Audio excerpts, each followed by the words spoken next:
Is They Them the worst horror movie of 2022? Or is it just misunderstood? What's up, everyone? I am Wink. And I am Skillz. And this is Scream Cheese. Today we are talking about They/Them, directed by John Logan, starring Kevin Bacon, Theo Germaine, and Anna Chlumsky. In They/Them, a group of teenagers at an LGBTQ plus conversion camp endures unsettling psychological techniques while being stalked by a mysterious masked killer. All right, Skillz. This one is controversial, to say the least. And when we looked at the trailer for this, we did a trailer reaction. We were wondering who found it controversial, who was thumbing down the trailer. And we had our theory. Since then, based on everything I've seen in horror groups and stuff, Skillz, it's everyone. It's literally everyone. It's the LGBTQ plus community. It is the radical, hateful people community. It's just everybody is attacking it for their own perceived problem with the movie. They're each attacking it for different reasons, but they're all going after it, from what I can tell. Yeah.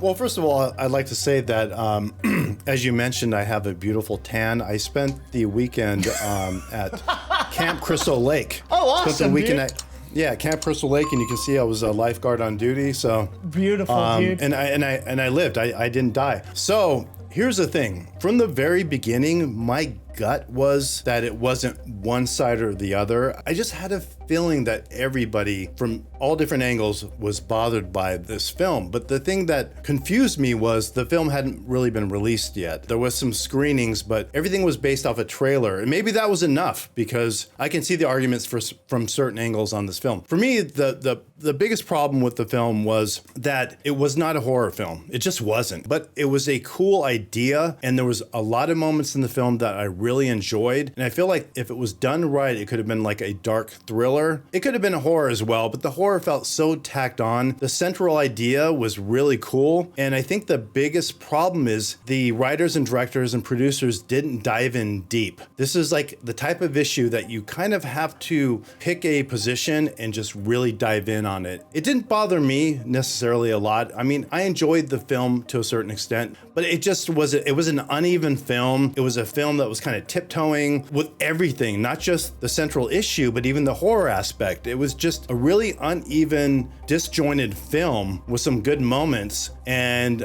I can see why people did not like it. Yeah, it's tough. You said a lot of things there, and I agree with half of it. I disagree with half of it. I agree that I could see why people would dislike the film. I also think it was disjointed. It was uneven. It was a horror movie for the third act when it became like a slasher film. I mean, it started as a slasher film, it ended as a slasher film, but even that felt like it was just tucked in there. I agree that it would have played better as just a dark thriller if you like removed the slasher elements, even if you made it like they were getting killed, but not in like a slasher fashion. But I also feel like the parts of the thriller that only worked because it was framed as a slasher movie. So you weren't getting the slasher movie, but you almost felt that. And so the kind of like unsettling evil of like the camp and how it wasn't evil really, like there was a sheen on it, and we were slowly peeling it back and finding out how dark it actually was. I felt like actually is helped by the framing. And so I'm not saying that it's the best that way, but I'm saying it might not have even been effective as like a dark thriller if you removed the killer kind of aspect. It just does not seem realistic in 2022 for a film like this. If they would have presented this film from like the time period it took place, like a Ty West film, like this film's taking place in 1972 or 1977. The conversion camp would be way scarier. Well, no, it would be. There's all kinds of issues with it, but I'm saying if you presented it in that era, it would have been something like interesting, like kind of a slice of history, because people had those type of mindsets back then. And people still do have those ideas, but things have changed a lot. In 2022, just the idea of all these parents sending their kids to this conversion camp, it just seems like kind of goofy. Like, dude, that we're so past that. Again, there was elements within it, like even there was actually quite a bit of sex in the film, which is great for horror films, but there was a moment with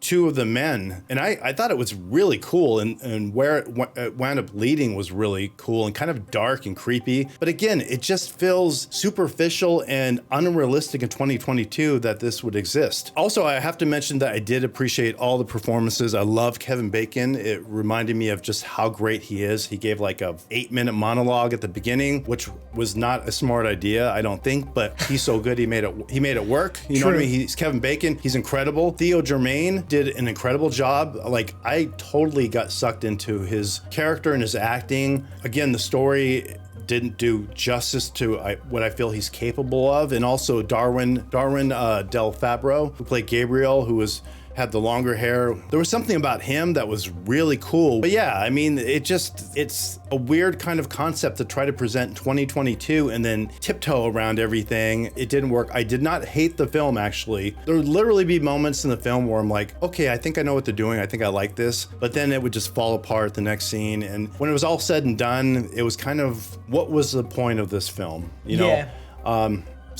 So I think what you and I could both land on is like, it's kind of a cool cast of characters. Even if the movie doesn't work, the people kind of worked. I will say where I disagree, I had seen other reviews that had mentioned kind of the thing you're saying, where they kind of tiptoed around. And I had seen that the LGBTQ like community thought that, at least some people, thought that the movie was kind of disingenuous and I agree. After we watched the trailer, I looked into John Logan. We kind of talked about the fact that like this is his first time writing, directing, but he's been a writer in Hollywood working on films like Gladiator. Like, he's got a great resume, and this movie was really important to him, I'm guessing. So I think he was genuine in how he approached it. And I have to say, the whole tiptoeing thing, I'm not sure I agree that anyone tiptoed. Maybe in the horror, but in like the themes of like sexuality and gender, it doesn't seem like tiptoeing. I feel like they really actually kind of jumped into those things. I mean, I don't know a whole lot of movies that are talking about transgender issues from the perspective of transgender people. While we might be, as a society, more understanding of like traditional kind of gay issues, I feel like this was breaching topics that are like literally hot topics of conversation, and I don't feel like they tiptoed around them. And like, dude, I could be wrong. Other people are saying so, but I kind of agreed with it when I'd heard you talk about it, when I'd heard about it in other reviews. Then I thought, well, where did they tiptoe? I saw 2 graphic like same-sex sex scenes, and like I saw people talking about issues that they were having and their experiences, and I don't know, it seemed pretty genuine and like they really thrust into it. So here's the thing. Yeah. You bring up a good point. There was some genuinely great moments where they did not tiptoe. I mean, probably a majority of them, right? Even I remember where the I can't remember the character, but they were sitting there with like the therapist character and all the dialogue. And you're right, the dialogue, the sex scenes, it was very direct. When I say tiptoeing, I think what I'm trying to get to is I felt like that's great about John Logan. His story is great, but I feel like he didn't pick a central position, a central theme, an idea, a core idea that I am going to dive into this one thing, because I feel like the problem is what you're saying is correct, but it's that mistake a lot of people make when they write a screenplay where they try to put everything in it, and all those things that they put in are all the things they put in are good, but as a whole the movie doesn't gel because it's not focused. It's not saying, I need to sit down, have all these great ideas, I need to decide what is the story really about? What is the theme really about? What is the one thing I really want to drive home to the audience? And that, I guess, is where I get the whole tiptoe idea, but you are totally right about what you're saying. Yeah, and you know what? You've actually moved the marker for me there, because I would say I don't believe that there was tiptoeing around the issues per se, but I would say that the messaging definitely wasn't clear, and I would say that it tried to be, and you can kind of guess it to a degree, but